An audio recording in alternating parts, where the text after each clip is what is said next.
Oke, perkenalkan nama lengkap saya Alexander Agama Musa. Di video kali ini saya akan mengerjakan program eh, untuk memenuhi persyaratan ujian UAS mata kuliah PDT. Jadi di sini menggunakan aplikasi Codeblox. Ini tampilan awal dari aplikasi Codeblox. Di sini saya akan menuju ke soalnya.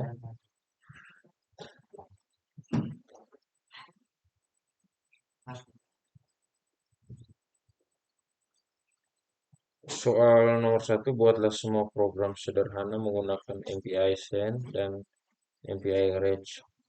Jelaskan setiap garis script code yang digunakan dan jelaskan hasil yang ditampilkan. Oke, baik di sini saya masuk ke code logs karena programnya telah saya buat. Saya langsung masuk ke soal nomor 1A.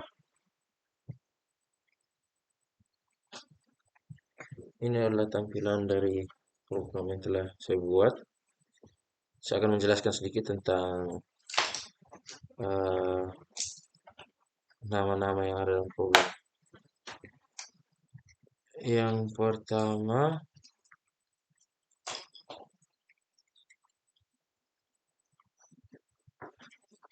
MPI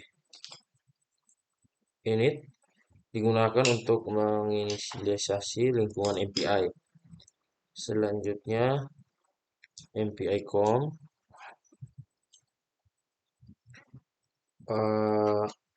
untuk mendapatkan total jumlah proses. Setelah itu MPI com rank untuk mendapatkan rank atau identifier dari proses saat ini. Lalu message adalah sebuah variabel yang diinisialisasi dengan nilai O. Setelah itu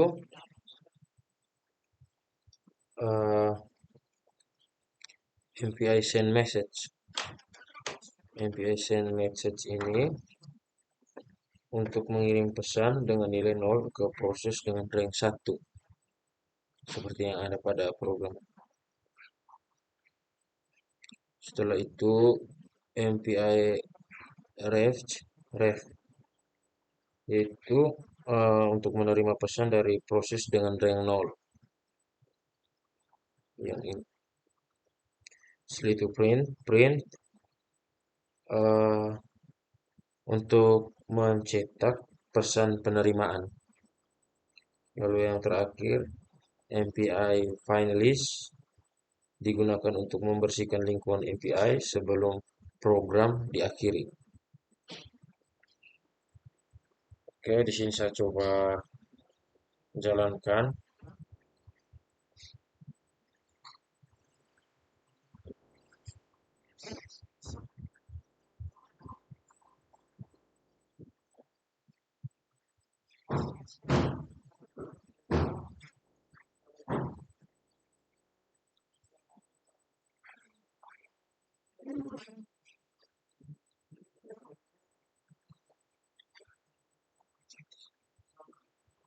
Lalu ah,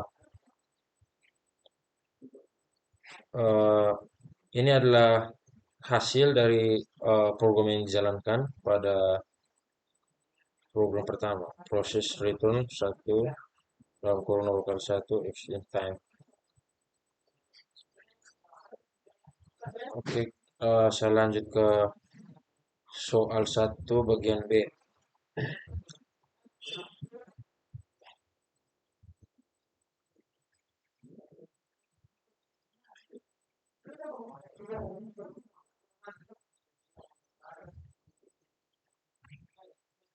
Ini adalah uh, program yang ada pada soal 1 bagian B. Di sini saya akan jelaskan.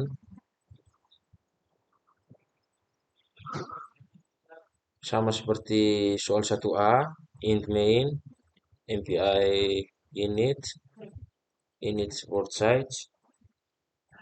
Di sini saya akan jelaskan lagi. MPI init, MPI init ini digunakan untuk menginisialisasi lingkungan MPI seperti tadi. Lalu MPI com, MPI com untuk mendapatkan total jumlah proses. Lalu sebuah variable message yang diinisialisasi dengan nilai 0 ini. Pesan yang akan dikirim. MPI request, MPI request digunakan untuk menyimpan informasi status operasi non-blocking. Lalu jika sebuah proses memiliki rank 0 seperti ini, maka itu merupakan pengirim. Jadi MPI send atau message melakukan pengiriman pesan secara non-blocking ke proses rank 1. Lalu MPI wait. MPI wait ini menunggu operasi non-blocking selesai sebelum melanjutkan. Lalu seperti tadi, yang print, bagian print ini untuk mencetak pesan penerimaan, dan yang terakhir MPI finalize digunakan untuk membersihkan lingkungan MPI sebelum program ini diakhiri. Jadi saya coba jalankan dia. Nah,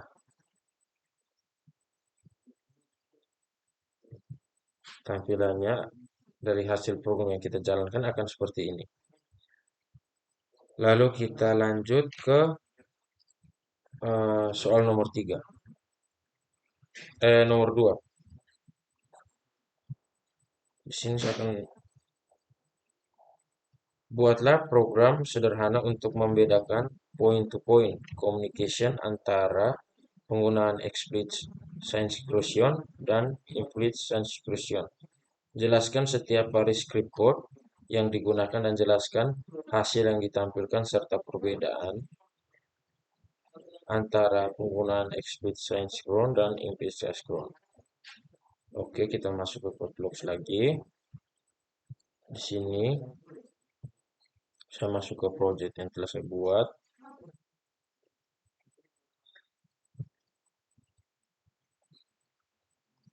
Tampilan programnya seperti ini.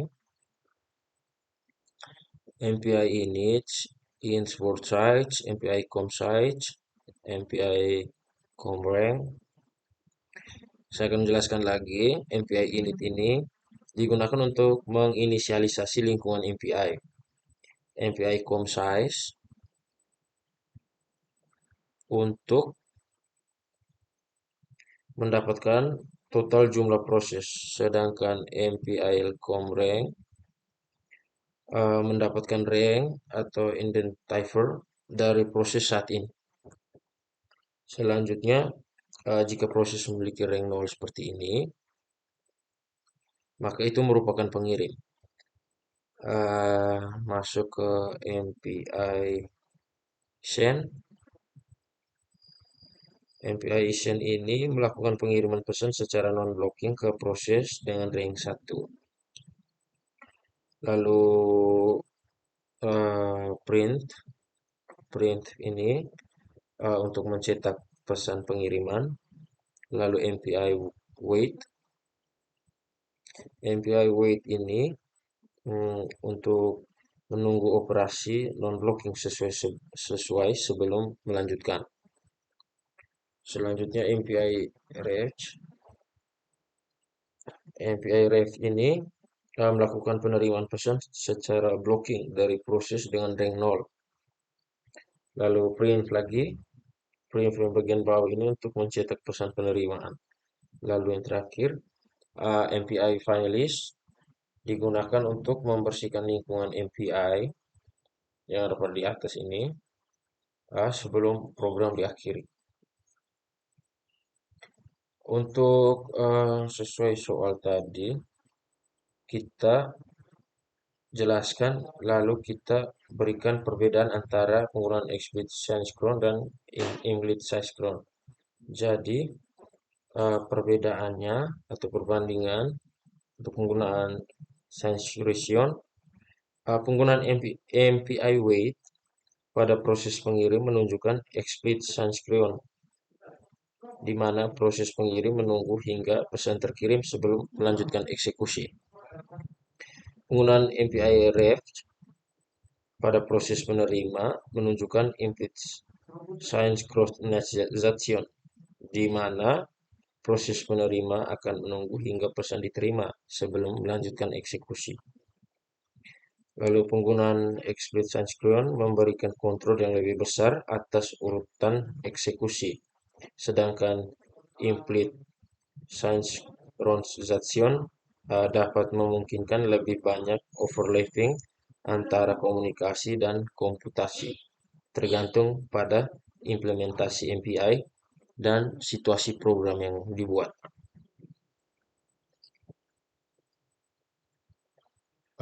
Di sini saya coba menjalankan.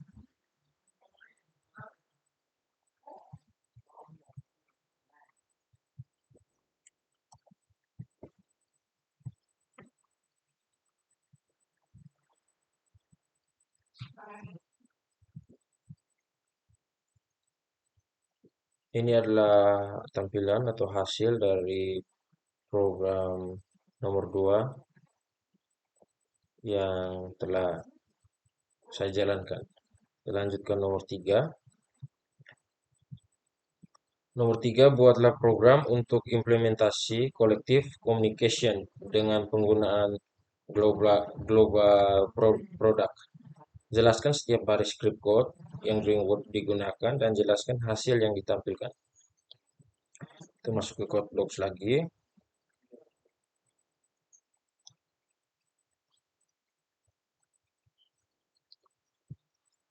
Saya masuk ke ini tampilan dari program nomor 3. Sama seperti soal nomor 1 dan nomor 2, saya akan menjelaskan lagi tentang uh, setiap baris dari program yang telah saya buat. MPI init ini digunakan untuk menginisiasi lingkungan MPI. Lalu MPI com size ini untuk mendapatkan total jumlah proses, sedangkan MPI com rank ini mendapatkan rank atau identifier dari proses saat ini. Lalu int local value. In local value ini setiap proses memiliki nilai lokal yang berbeda, artinya word rank plus 1. Lalu int global product digunakan untuk menyimpan hasil dari operasi reduce atau global product. Lalu MPI reduce ini ada alamat data lokal pada setiap proses. Setelah itu int global product adalah alamat variabel global untuk menyimpan hasil reduce. Setelah itu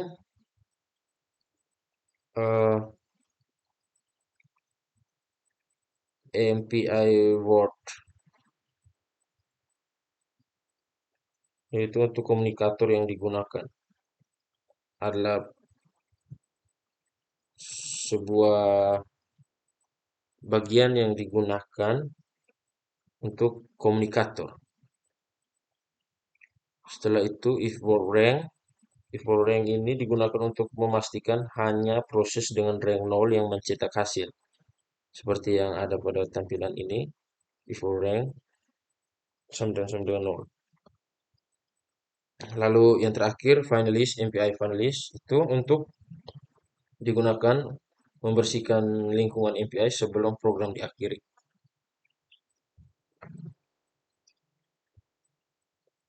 Di sini saya coba jalankan.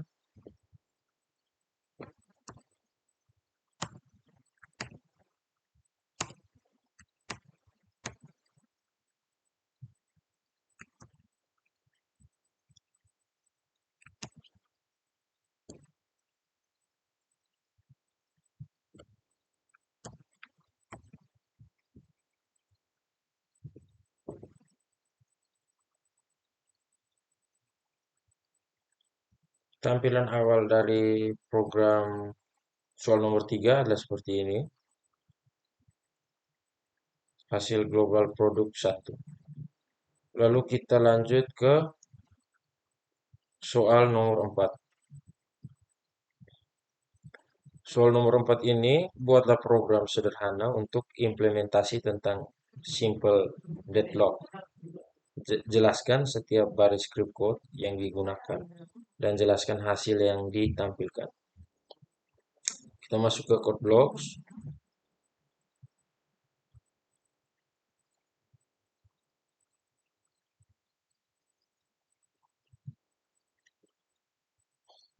Ini adalah tampilan program dari soal nomor 4.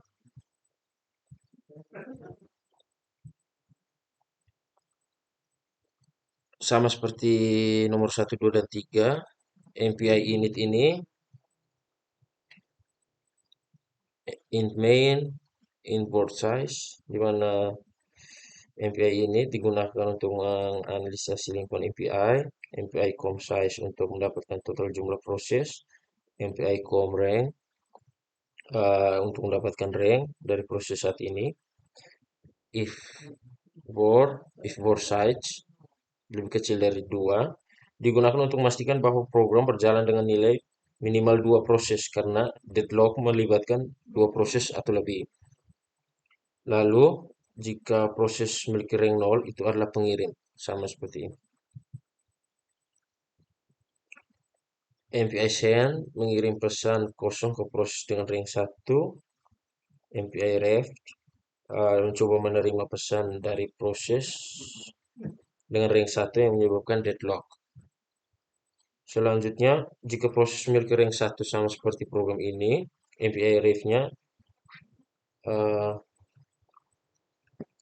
menerima pesan dari proses dengan rank 0. Yang ini.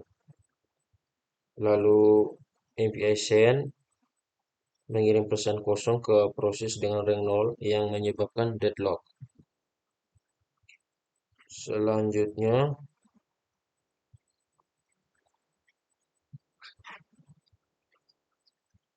untuk penanganan deadlocknya. Deadlock ini terjadi karena setiap proses menunggu pesan dari proses lain, sekaligus mencoba mengirim pesan ke proses tersebut. Kondisi ini membuat kedua proses saling menunggu dan program akan terjebak dalam deadlock. Yang terakhir, MPI finalize digunakan untuk membersihkan lingkungan MPI sebelum program diakhiri.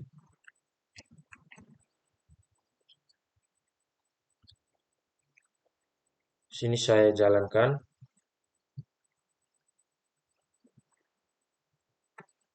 Jumlah ini tampilan dari program soal nomor 4 yang saya jalankan. Jumlah proses harus minimal 2 untuk menciptakan deadlock.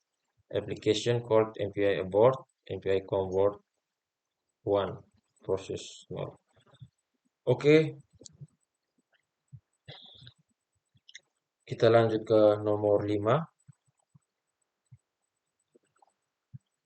Di nomor 5 ini,